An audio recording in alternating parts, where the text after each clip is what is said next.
colleagues, students, friends. Happy fall semester and welcome to our September Town Hall meeting. As we're all aware, yesterday was the 21st anniversary of 9/11. Unbelievable, hard to believe. What happened, of course, on September 11th, 2001 changed our lives and our world. For those of us old enough to remember, the horrific events that day and exactly where we were and what we were doing are painful and permanent memories. In a very real sense, we lost a part of our innocence on 9/11/2001. As I mentioned at Friday's 9/11 memorial commemoration that I'm going to be speaking about, I was in Erie, Pennsylvania that day, where I lived and worked at that time. I can remember in vivid detail all that I watched and experienced. Much of what I watched on television that horrible day was, of course, happening right here, just across the river, for all to witness in fear and disbelief, as so many of you I know did.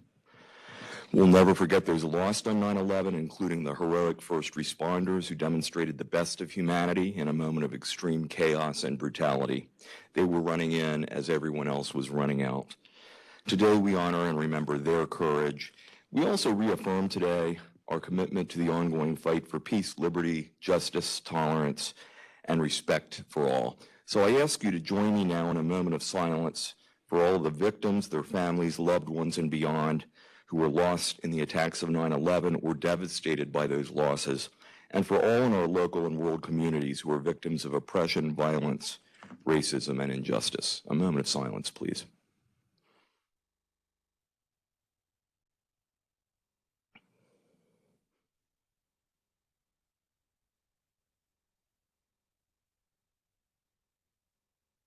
Thank you.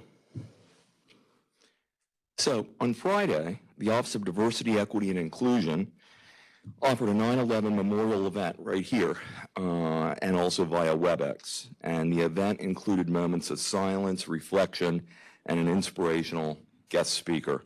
Motivational speaker, poet, and high school principal Saeed Umar Warsi shared his experiences growing up in New York City and later in a quiet suburb of Illinois with conservative immigrant parents from Pakistan. Candace Peterson researched and found this dynamic speaker. Is Candace here? Candace out there? Is she out there? Candace also found Miguel Joey Aviles, who was our talented and inspirational summer DEI retreat facilitators. I have to say, personally, these are two of the most exceptional speakers and facilitators I think I've ever seen and met. So Candace, thanks so much, and please continue working your magic. They were phenomenal. Friday's 9/11 memorial commemoration was the first of what we hope will be an annual event at HCCC. I should say it will be an annual event at HCCC. Future 9/11 memorial events will be held on the 6th floor of the Gabert Library on the soon-to-be renovated terrace that houses the college's 9/11 memorial sculpture. And if you've seen the scaffolding today in front of the library, that's the reason they're beginning to install new grass panels around the terrace, and then there will eventually be permanent year-long furniture and plantings so that this can be used by all. It'll be open all the time. The building is open. So again, I want to thank Candace Peterson, Yours Pujols, Natalia Vats, Quez Bodkin, and Michelle Vitale for organizing the inaugural 9/11 memorial held last Friday. And that segues, of course, well into the work of PAC Day and the Office of Diversity, Equity, and Inclusion. I'd now like to invite Yours Pujols, Lalisa Williams, and Jose Lowe to offer an update on DEI initiatives. Thank you, folks.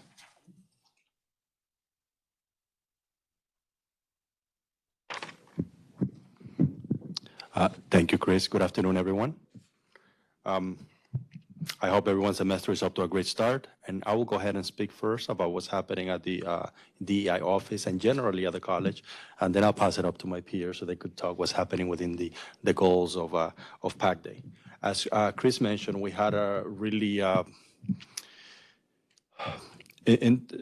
want to say intensive or emotional program on Friday. In addition to the speaker, towards the end of it, there was an opportunity for reflection when members of the community were able to share, and the theme was kind of like the same. That day I was I remember, and I briefly shared that day when it happened, I was on my way to college. I was on Palisades Avenue, just a few blocks from here, stuck on traffic.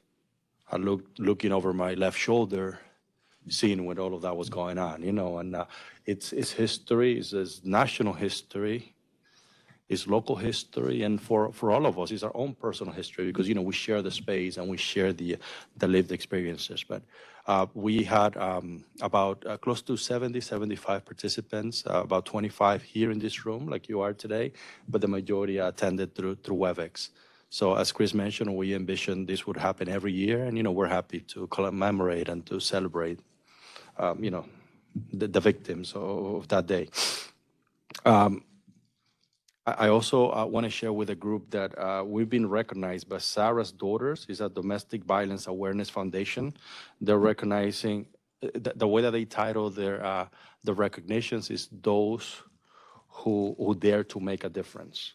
And they're going to be recognizing Hudson County Community College at their October 14th gala as one of those recipients based on the work that we do through, serving the different communities, not only a diversity, but our step to do more than just providing support in the classroom.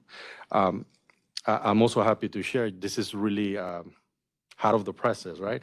Dr. River has been recognized as this year's education leader for 2022 by the Hispanic State Parade of New Jersey.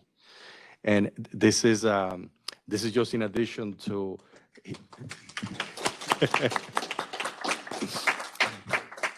this is just in addition of him being recognized as the Northeastern CEO for the HCCC, similar how we were recognized at the Northeastern Equity Organization last year. And I know, Chris, every time you mention this, like, I don't want the recognition, but, this is a testament to all the work that everyone else here is doing.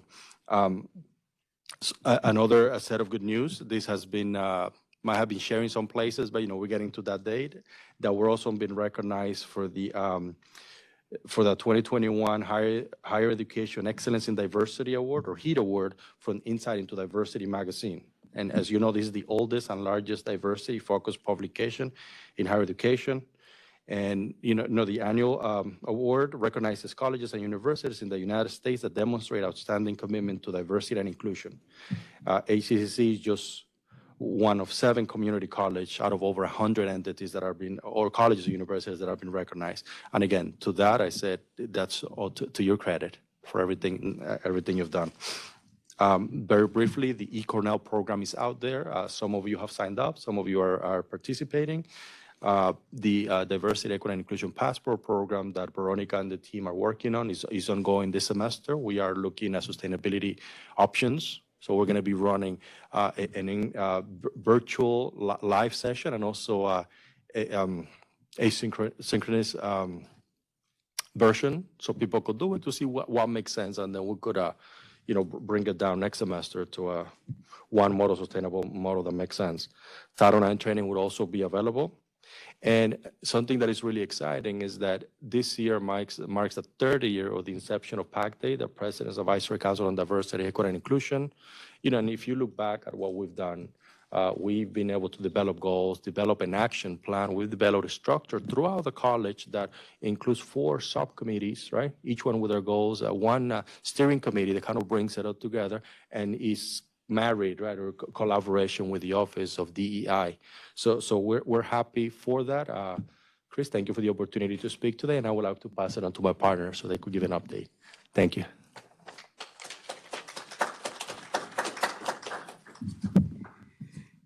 Good afternoon, everyone. Thank you, Dr. Reber, for this opportunity to speak before this group, and thank you, Yours Pujols, for your leadership with DEI as the VP of Diversity, Equity, and Inclusion. And we'd just like to share with you that I do attend meetings for Goals 1 and Goals 2. Goals 1 deals more with the infrastructure, programming, and training, as you remember, and then Goal 2 focuses more on things that relate to, say, the Office of Human Resources, promotions, and hiring practices and things like that. So we're just getting back to starting again with our regular meetings. So Goal 1 and Goal 2 they will be setting up meetings, and then I'm sure at the next town hall, we'll be able to share more with you. I'm just hoping that I'm able to be the one sharing that with you, since my 3 years will be up and there will probably be a new co-chair. But if I'm not the one sharing that with you, just know that somebody will be updating you on whatever is happening with Goal 1 and Goal 2. I would just like to also highlight that we have several of our PAC Day members who are doing some amazing programming. And I think it's worth being mentioned. So for one, Dr. Paula Roberson has launched a statewide, and it's probably national by now, if not international, a social justice and learning symposium that involves people from all around the country. And many of you here at the college are also in partnership with her or collaborating with her on that. If you want to know more about it, you can just get in touch with Dr. Paula Roberson. I also want to highlight that we also have Michelle Vitale. She's also involved with many programs that make us aware of various cultural differences that we have amongst our employees, our other staff members, our community, and really bringing the differences in our community inside of the college and taking what we do outside of the college. She goes all the way as far as New York City. She's over there in New York oftentimes with various displays. So we appreciative of that. Also, Veronica Gerasimo, another one of our members, she is leading this major program for our students. And so it's Diversity, Equity, and Inclusion Student Passport Program. And it's also been in conjunction now, it's been together now for at least a year. And just one last person, well, next to the last. So I just also want to mention our member, Dr. Daryl Jones. He's involved in a lot of good things, but he's also an Aspen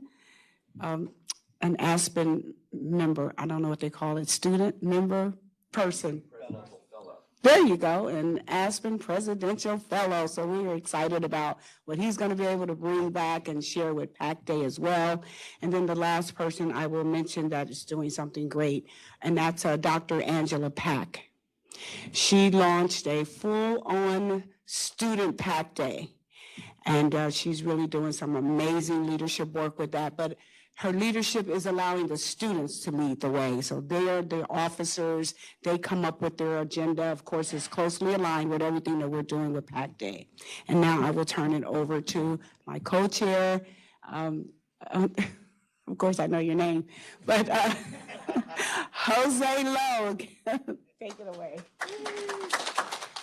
You're not going anywhere, Elisa. No, you're coming. We're going to bring you back because we need that excitement. Thank you, everybody, for being here this afternoon. And thank you, Dr. Weaver, Dr. Jones, for allowing us to speak to you today. We're very happy that we're back and that our groups are meeting. And we're looking forward to the outcome of those meetings according to our goals and objectives. On Friday, September 9th, I was pleased to attend the New Jersey Reentry Corporation Ambassador Training, along with Dr. Weber, Professor Kathleen Smith-Winning, and student Xavier Pratt. We were part of the discussion that was held by Governor Jim McGreevey to describe the mission of NJRC and the functions of an ambassador program. The NJRC is presently looking for civic institutions like churches, fraternities, and sororities that they can partner with to spread the message and the mission of the organization. Please, if you want to know more about this wonderful initiative by the NJRC, you can speak to Dr. Weber or Professor Smith-Winning, or even myself, because I'm still trying to get to know the whole process. And we'll be more than happy to share that information with you. Once again, we're very happy to be here in front of you and continue to deliver the goals and objectives of the diversity, equity, and inclusion. Thank you.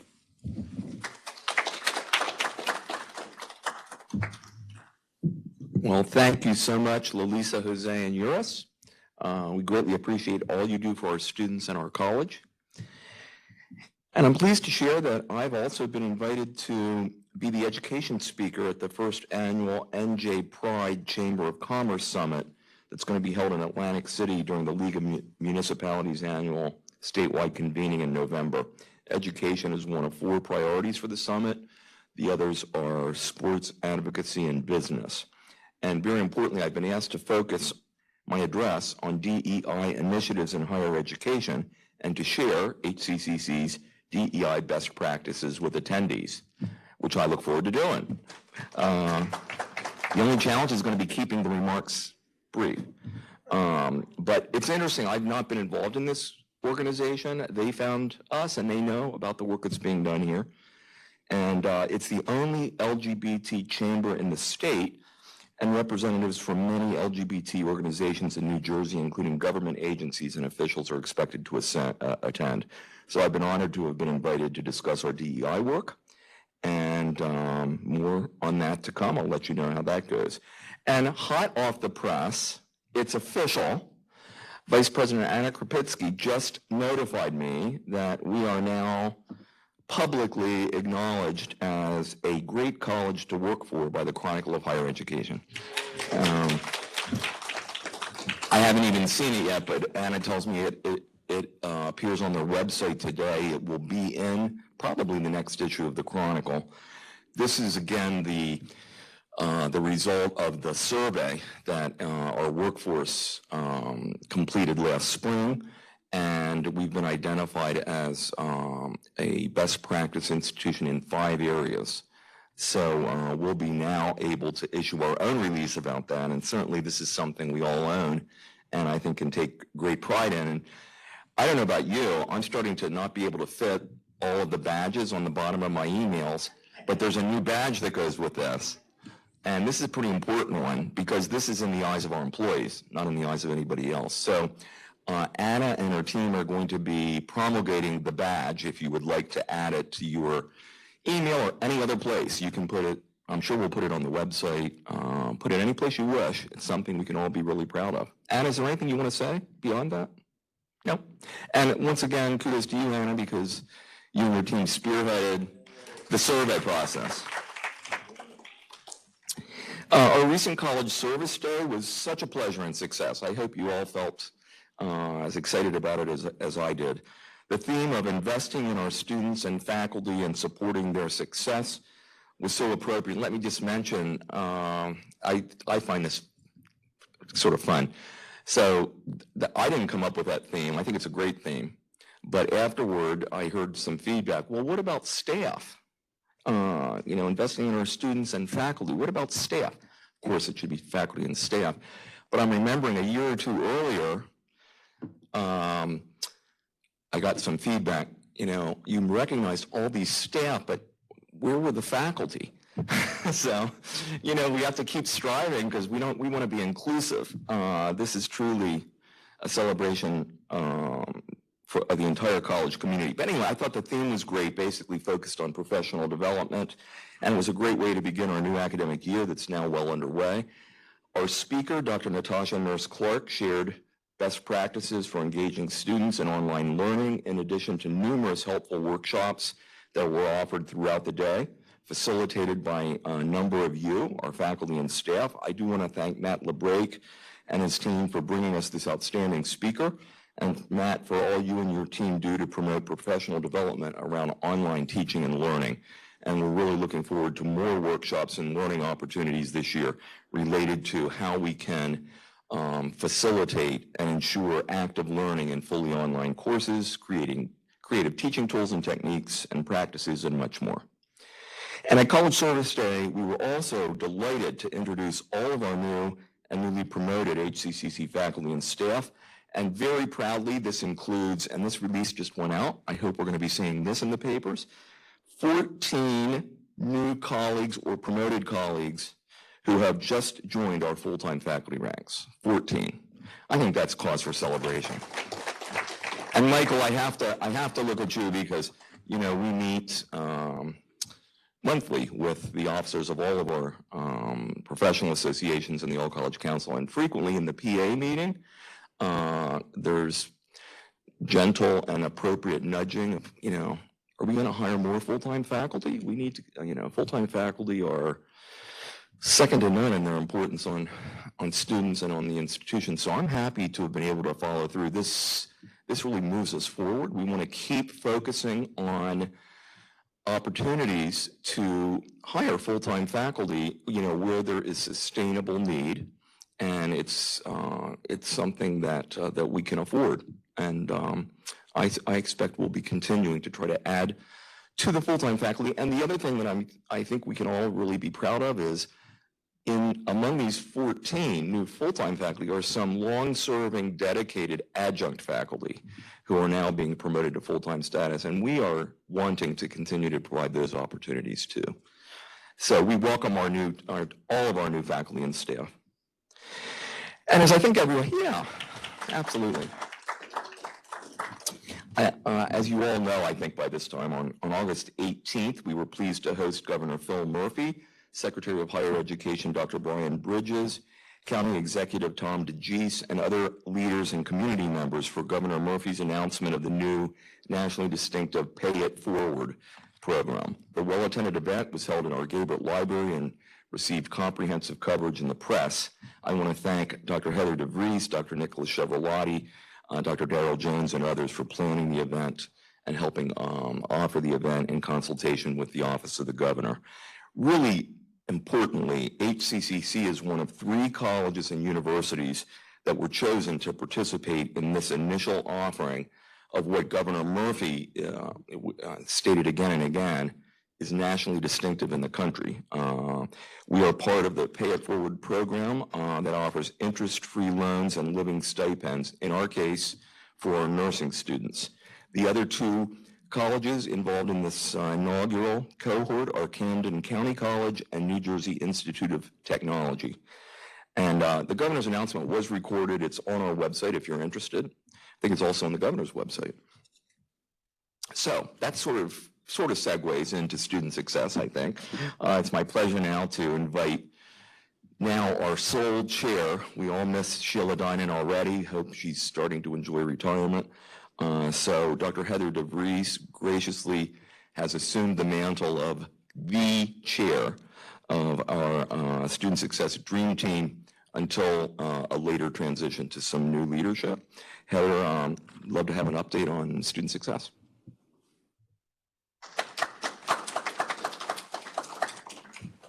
Thank you. Good afternoon, everyone. I will start with my Sheila update then.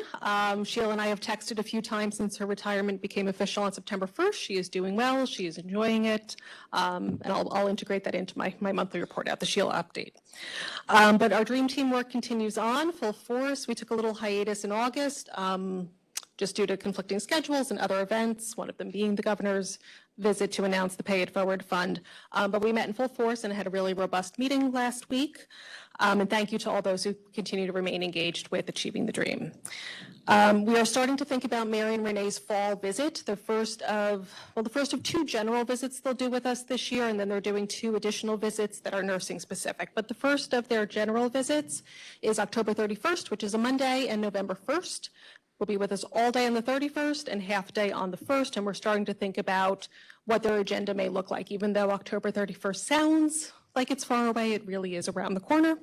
And I am meeting with them at the end of this week to further discuss what their agenda may look like, as we're hoping they'll be able to facilitate some student success professional development for the entire college community, similar to in at least spirit to the Capacity Cafe they held. Many of you were there.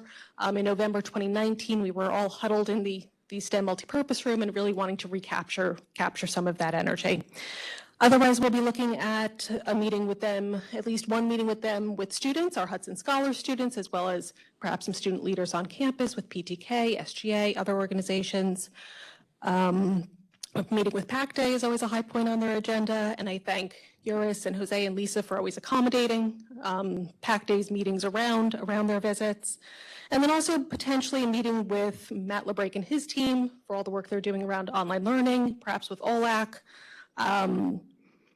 And again, the other things are on the table, and we'll communicate further about this in the coming weeks as the agenda comes together. But again, save the date, October 31st and November 1st for their visits. Otherwise, as Chris mentioned, we are in a kind of a year of transition here with identifying the next co-leads of the Dream Team. I am seeing it through through this year, but I'd really like to start the baton handoff in the spring semester so these individuals can shadow through the DREAM 2023 conference registration process, especially as DREAM is back on ground this year. And then start to transition from there around Mary and Renee's second general visit in April and really make sure that these individuals have the tools they need to keep moving our work forward successfully. So I think a formal communication will come out about this in the coming weeks, but we are accepting nominations, self-nominations included, and I'll send out an email with kind of key traits or characteristics for co-leads that have been successful to date, as well as the responsibilities and key tasks of co-chairs, what you're responsible for. But it is a great leadership opportunity, and I do highly recommend it. So stay tuned for information there. John Scanlon and I are working on the Achieving the Dream Leader application due at the end of this month, and hopefully at October's town hall or another venue, we can share some of the highlights of that application. There's a data component and then 2 narrative components. And then we start planning for Dream 2023, which is scheduled to be in Chicago in February, February 14th through 17th, and I thank Dr. Gretchen Schultes and John Argola for their leadership in preparing our submission on Hudson Scholars. Otherwise, our implementation teams are continuing their work and have really hit a very nice stride in this work moving forward. I will just highlight from our pre-nursing and nursing group under the leadership of Dean Catherine Sarangelo, Dr. Lori Bird, and Lisa Siekowitz, that they are continuing their outreach to students, particularly those who have started an application to the nursing program but have not yet submitted it, to see what's going on there and try to help get them across the finish line, as well as developing rubrics for admissions and kind of putting more structure around that process. The other implementation team I will highlight is Academic Foundations Mathematics. And I had a really great meeting with Laura Samuelson, Bernard Adamaiti, Claudia Delgado, and Q.L. Krishnan.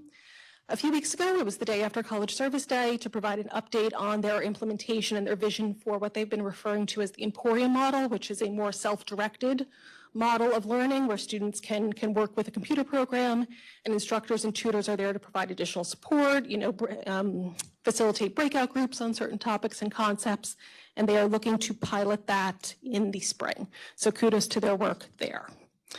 Otherwise, one added feature to our Achieving the Dream agendas is an update on the implementation of EAB from Dr. Lisa Doherty and Dr. Gretchen Schultes. And then we will have a special session on Wednesday the 21st with Dr. Chris Conson and his team talking about early college and student success and what they learned at an Achieving the Dream conference in June. So that is all I have for you. Thank you so much.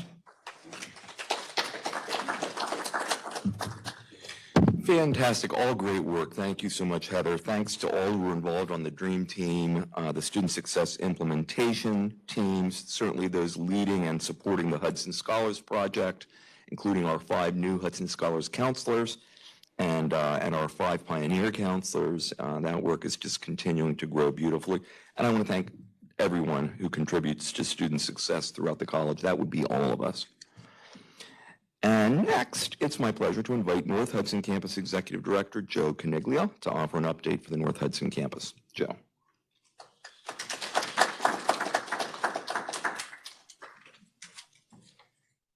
Okay, good morning, everyone.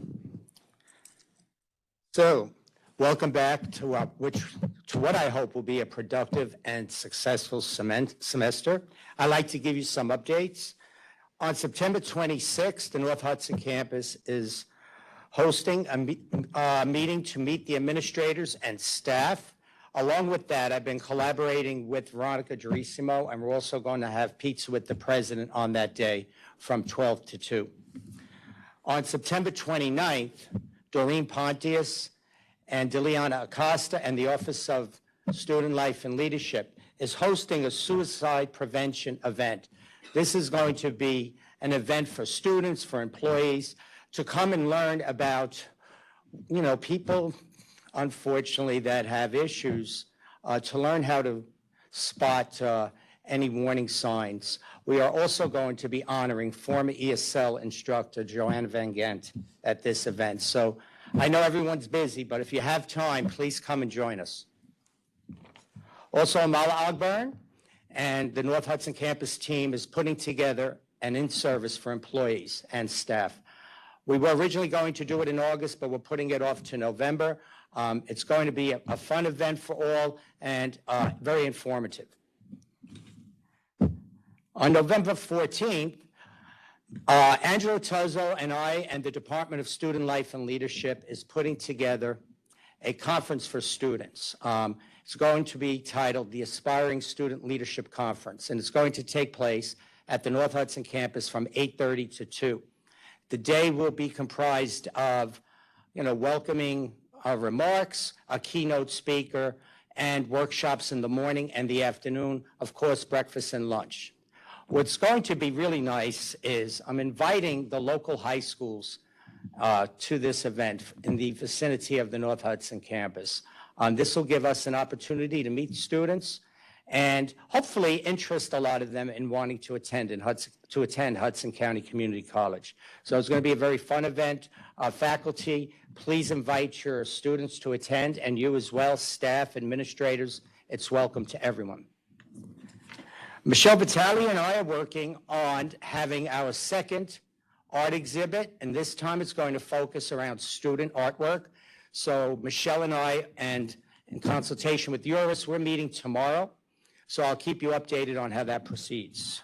One last thing, Project Search.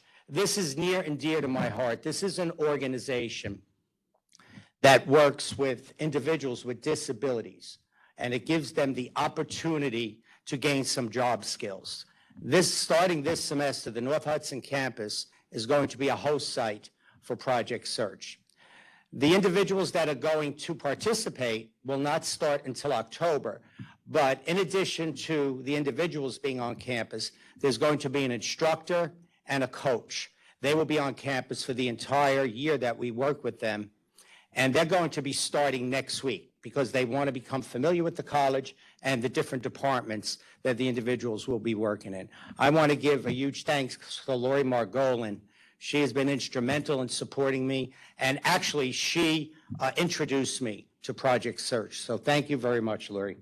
And the last thing, Women's Rising. The North Hudson campus is going to be working with Women's Rising starting next week. They're going to be given a support group in the evening to individuals that have been abused and have some other issues. So one day a week, they're going to hold their support group at the North Hudson campus at 6 o'clock in the evening. This is a way for the campus to give back to the community and to help the community. So thank you very much.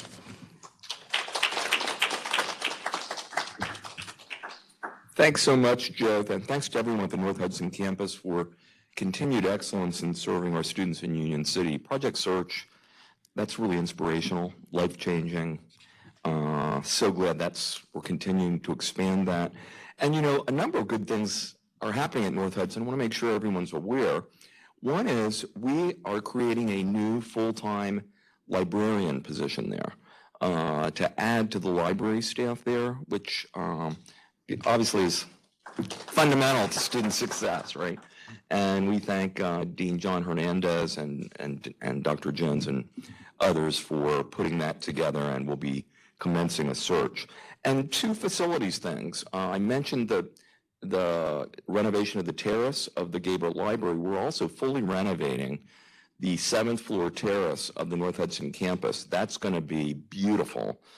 It's going to be, again, totally outfitted with furnishings and plantings, and always open for people to go out there. It's really a nice view there. And I think you all know, but just to make sure, since it's a new year, we're going to be commencing major construction of a much expanded food service at North Hudson. It's going to be, yes, it's going to be, it's going to be constructed very much around the same, the very successful ingredients of Libby's Home Kitchen in the HCCC Student Center. So it's going to offer the same kinds of affordable cold and hot food items morning through probably early evening.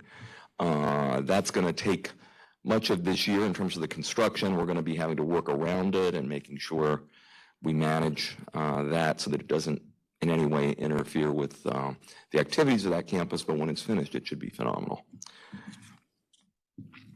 Okay, so we're pleased to host several important visitors to Hudson County Community College over the next 6 weeks.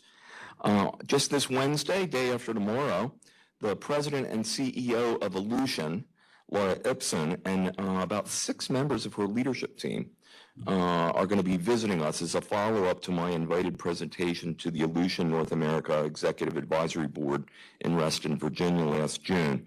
During her visit, we will be discussing our Hudson Scholars Program and our larger student success initiatives that dovetail with President Ibsen's priorities for Elution. So we look forward to that. Tricia, I'm looking at Tricia and her team. I think that should be a great day for us. We're also looking forward to welcoming American Association of Community Colleges Director of Diversity, Equity, and Inclusion, Dr. Kevin Christian, for a 2-day visit to Hudson County Community College on September 22nd and 23rd. Dr. Christian and I have worked together for many years, including 2 3-year terms that I served on the HCCC Commission on Diversity, Equity, and Inclusion, which he staffs. He's certainly aware of our best practice work in the DEI space and asked to have this opportunity to come and visit firsthand. He's attended a number of things we've done virtually. So Kevin will meet with members of PAC Day, the President's Executive Council, students, faculty, and staff during his 2-day visit. And I do want to thank Joris Pujols for leading and coordinating Dr. Christian's visit. And last week, New Jersey Council of County Colleges President, Dr. Aaron Fichtner, asked us to host a full-day meeting of the National Council of State Association Chief Executives on Tuesday, October 25th, just before the start of the HCCC Leadership Congress that will begin the next day in New York City. The meeting will be attended by statewide community college leaders. These are Aaron Fichtner's peers throughout the country. They'll be here from throughout the United States, and we look forward to this opportunity to showcase this inspirational college to national leaders in our community college sector. Yeah, should be great. Tomorrow, our HCCC Board of Trustees will return on ground for their September meeting, and the plan is for them to stay on ground going forward. Monthly Board of Trustees meetings will again be held in the Mary T. Norton Boardroom on the 4th floor of 70 Sip Avenue. It's hard to believe we haven't had a meeting of the board there in 2.5 years. Can't believe it. For those trustees and guests who cannot attend in person, the Zoom meeting option will remain as well, part of our new normal. But we do hope that those who are able will join us on ground, and that includes guests, visitors, staff. Going forward, let me just mention, we also hope that more of you will join us on ground for these town hall meetings, although we'll continue to offer both options. But I think we've learned there's and in some ways no substitute for the personal interaction. And so right now, about 2/3 of the attendees are virtual, 1/3 on ground, and I'm hoping we can edge toward where it works, more people joining us live. It was really, I thought it was really just wonderful to see so many people here on College Service Day actually here in this room together.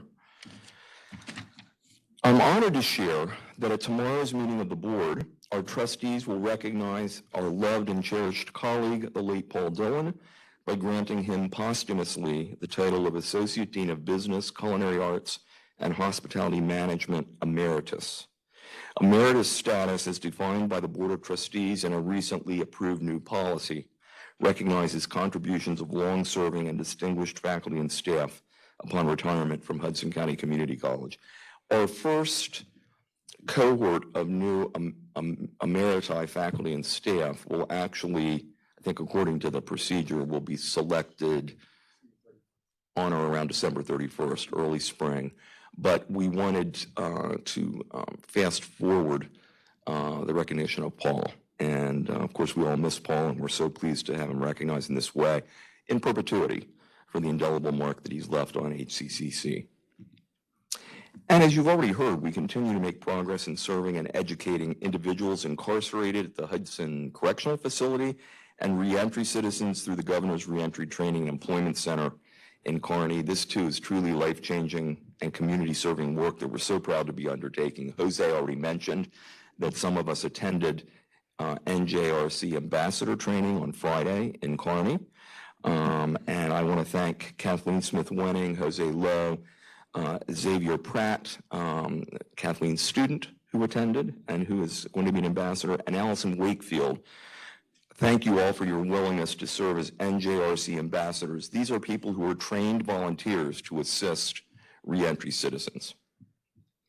So with that, I'd like to invite Dr. Heather DeVries and Lori Margolin, who co-chair our Incarcerated and Reentry Training Task Force, to offer an update on that work. Thank you. Thank you, Chris. Good afternoon, everybody. So I'm very happy to provide an update on our incarcerated student program over at the Hudson County Correctional Center. As of today, we have a total of 40 students in the program. Of that, 19 are in the workforce program and 21 are in the degree program, and it's split about evenly, men and women. They're taking CSS 100, speech, intro to computers, and on the workforce side, they're taking a computer basics class. So things are going well. We're off to a good start in September. In terms of reentry, we have 12 students who started the welding class, and we still have 12 students, so we're thrilled about that.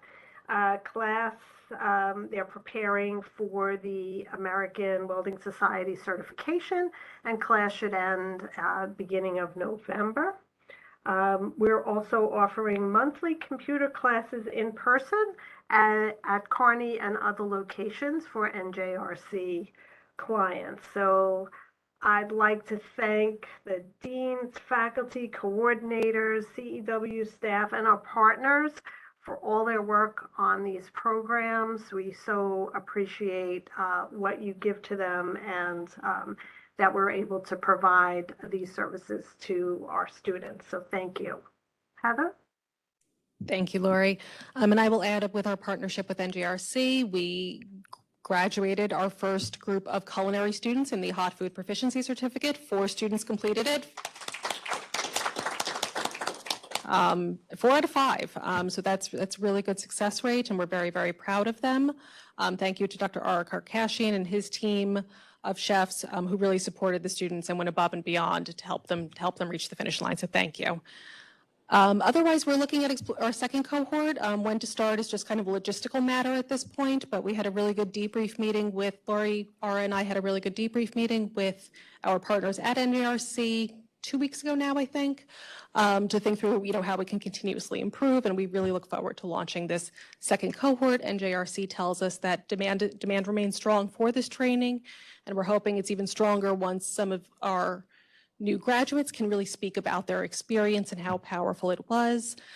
Thank you to Dr. Reber and Dr. Jones who stopped in to the kitchen lab on the students' last day to say hello and really speak with them and congratulate them on this momentous accomplishment. And then Lori and I are also working with Ara and his team and the team at NJRC to find an appropriate date with everyone's schedules, including the students' schedules, to find a way to celebrate them in a more formal and recognized way.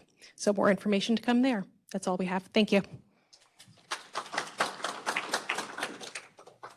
Thank you so much. It's so great and gratifying to see this work beginning to impact more and more people, and I know that's going to be transformational. Okay, so we now open the meeting to questions, comments, and topics of celebration. We wanted to keep it a little bit shorter today, so there's time for discussion, comments, questions.